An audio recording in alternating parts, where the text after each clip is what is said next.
वालिद साहब के नाम। अजीज तर वो मुझे रखता था रगे जां से। अजीज तर वो मुझे रखता था रगे जां से। ये बात सच है, मेरा बाप कम न था मां से। वो मां के कहने पे कुछ रुआब मुझ पे रखता था।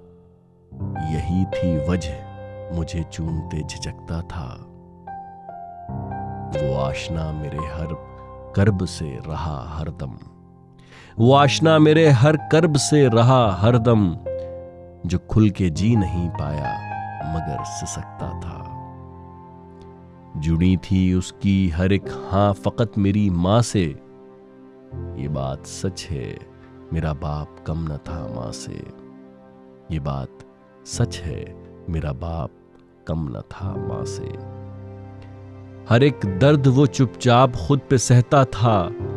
तमाम उम्र वो अपनों से कट के रहता था।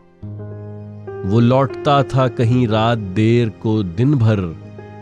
वजूद उसका पसीने में ढल के बहता था। वजूद उसका पसीने में ढल के बहता था। गिले थे फिर भी मुझे ऐसे चाक दामा से। ये बात सच है, मेरा बाप कम न था मां से। पुराना सूट पहनता था, कम वो खाता था। मगर खिलौने मेरे सब खरीद लाता था। वो मुझको सोए हुए देखता था जी भर के। न जाने सोच के क्या क्या वो मुस्कुराता था।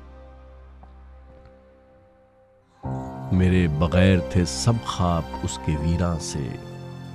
मेरे बगैर थे सब ख्वाब उसके वीरां से। ये बात सच है, मेरा बाप कम न था मां से।